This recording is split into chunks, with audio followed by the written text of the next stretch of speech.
Assalamualaikum warahmatullahi wabarakatuh. Nama Ibu Zesi Oktaviana. Ibu mengampu mata pelajaran Bahasa Indonesia di kelas 7. Materi yang akan kita pelajari adalah tentang teks deskripsi. Sudah sering dengar ya tentang teks deskripsi karena dari SD teks deskripsi ini sudah dibahas. Sebelumnya kita harus tahu dulu apa itu teks deskripsi. Ada yang sudah tahu? Kita baca bersama-sama ya. Teks deskripsi adalah sebuah teks yang menggambarkan secara jelas sebuah objek, tempat, atau peristiwa yang sedang menjadi topik kepada pembaca, sehingga pembaca seolah-olah merasakan langsung yang sedang diungkapkan dalam teks tersebut. Jadi misalkan kalian menggambarkan sebuah jeruk, orang yang membaca atau mendengarnya itu akan tahu yang kalian bahas adalah buah jeruk. Selanjutnya kita akan membahas tentang ciri-ciri dari teks deskripsi. Ciri yang pertama yaitu melukiskan atau menggambarkan sebuah objek seperti benda, suasana tertentu, atau tempat. Lalu penggambarannya dilakukan dengan melibatkan panca indera. Jadi apa yang kalian lihat, apa yang kalian dengar, apa yang kalian hirup itu akan dideskripsikan. Lalu memaparkan ciri fisik dan sifat objek tertentu seperti bentuknya bagaimana, warnanya bagaimana, ukurannya secara rinci dan jelas. Lalu banyak ditemukan kata-kata yang maknanya berupa kata sifat atau keadaan. Misalkan warnanya kuning atau keadaannya bagaimana, orangnya baik, itu sifat. Lalu ini yang utama, pembaca dapat merasakan sendiri atau mengalaminya sendiri, seolah-olah tahu pembacanya atau pendengarnya ketika kalian mendeskripsikan suatu benda, suasana, atau tempat. Kita lanjut ke bagian selanjutnya, yaitu struktur teks deskripsi.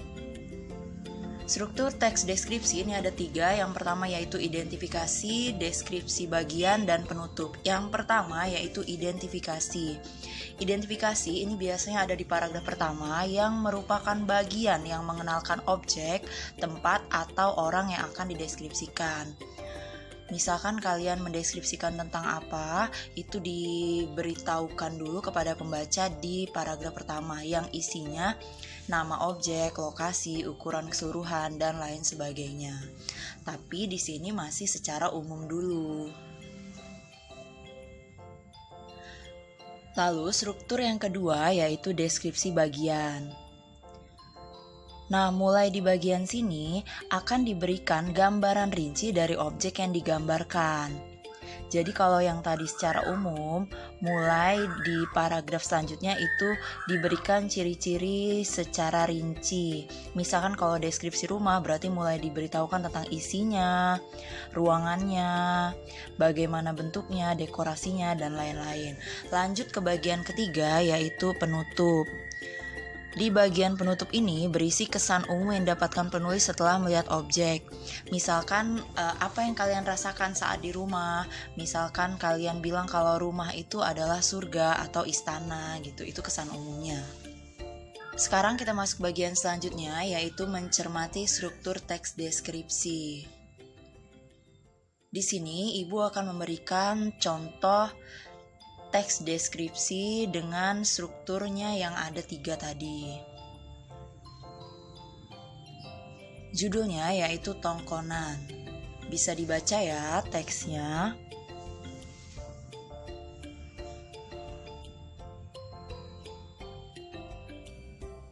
Sudah dibaca? Nah, ini secara keseluruhan adalah bagian identifikasi atau deskripsi umum.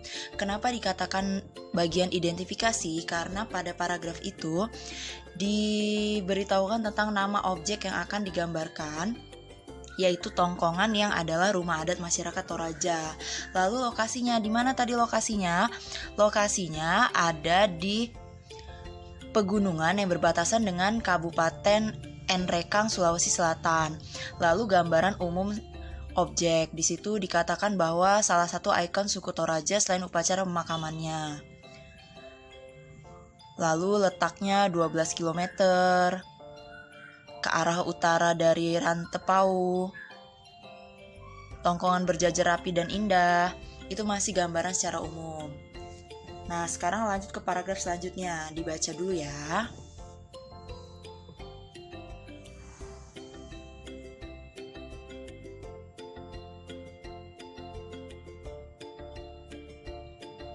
Secara keseluruhan, ini adalah bagian deskripsi bagian. Kenapa dikatakan deskripsi bagian? Karena di bagian sini sudah mulai dideskripsikan lebih rinci dari yang tadi dikatakan di paragraf pertama, yang tadi hanya menyebutkan namanya, lokasinya, lalu secara umum bagaimana bentuknya. Di sini mulai dirinci bahannya bagaimana, ukiran rumahnya bagaimana, hiasan atap rumahnya bagaimana. Lalu lanjut ke bagian ketiga, yaitu penutup. Lihat di situ ada paragraf penutupnya. Tapi bagian penutup ini dalam teks deskripsi itu tidak selalu ada. Jadi boleh ada bagian penutup, boleh juga tidak ada. Sungguh kaya warisan budaya Indonesia. Kita bangga memiliki warisan budaya dengan nilai artistik yang tinggi dan unik. Rumah adat Tongkongan warisan budaya yang perlu kita jaga. Jadi kesan umum pembaca setelah melihat rumah Tongkongan itu seperti apa. Kita lanjut ke bagian selanjutnya, yaitu ciri-ciri kebahasaan dalam teks deskripsi.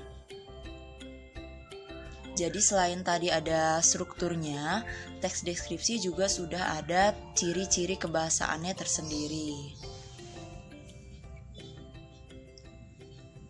Ciri-ciri yang pertama yaitu kalimat berisi penjelasan terperinci untuk membuat objek menjadi konkret atau nyata. Nah, untuk membuat suatu objek itu menjadi konkret atau nyata, diberikan kalimat penjelas yang merupakan penjelasan, uraian, atau berupa perincian detail tentang kalimat utama suatu paragraf. Misalkan di sini ada kalimat di tabel sebelah kiri, ibuku orang yang sangat baik. Baik itu seperti apa? Maka diberikan perincian untuk menjelaskannya, yaitu dia berusaha menolong sesama orang, dia ramah, dan tutur katanya lembut kepada siapa saja. Jadi dibuat lebih perinci agar orang yang membaca atau mendengar itu lebih jelas tentang apa yang dijelaskan. Selanjutnya yang kedua, penggunaan kalimat yang menggunakan cerapan panca indera. Kalimat pada teks deskripsi itu berisi kalimat yang seolah-olah dapat dilihat, didengar, dan dirasakan. Bisa dilihat di sini, pantai panjang dengan pasir putih. Pasir putih, kita tahu putih karena kita lihat. Lalu selanjutnya, debur ombak pantai terdengar berirama. Terdengar berirama kita tahu dari mana? Karena kita dengar. Lanjut ke ciri ketiga, yaitu menggunakan pilihan kata dengan emosi kuat dalam teks deskripsi. Kata emosi adalah kata-kata yang digunakan untuk menggambarkan dan mengekspresikan perasaan yang dialami seseorang. Teks deskripsi juga menggunakan kata-kata dengan emosi kuat. Lihat contoh kata emosi kuat di bawah ini, yaitu terpesona, mempesona, elok, cerai-berai, tabah, dan banyak contoh kata emosi yang lainnya. Lanjut ke yang keempat, ciri-cirinya yaitu mengidentifikasi majas. Dalam teks deskripsi itu ada namanya majas. Majas itu adalah kata kiasan yang berfungsi meningkatkan kesan dan mempengaruhi pendengar ataupun pembaca dalam teks. Di sini ada contoh majas, angin lembut terasa mengelus kulit. Itu disebut majas personifikasi. Kenapa dikatakan majas personifikasi? Karena benda mati, angin itu dibuat seolah-olah hidup seperti manusia, dia bisa mengelus kulit. Jadi dikatakan itu majas personifikasi. Contoh lainnya misalkan pensil menari-nari di atas kertas.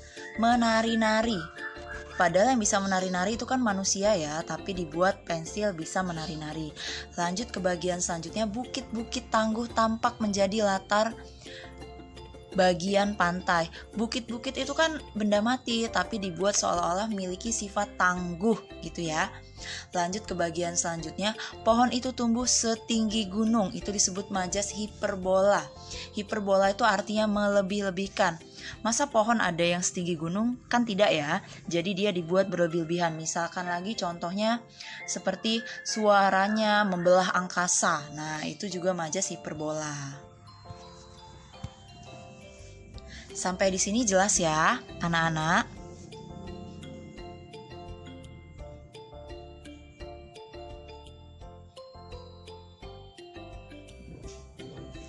Cukup sekian materi yang kita bahas. Semoga anak-anak mengerti dengan yang Ibu jelaskan. Dicatat di buku apa yang diperlukan. Nanti catatannya Ibu periksa. Terima kasih. Assalamualaikum warahmatullahi wabarakatuh.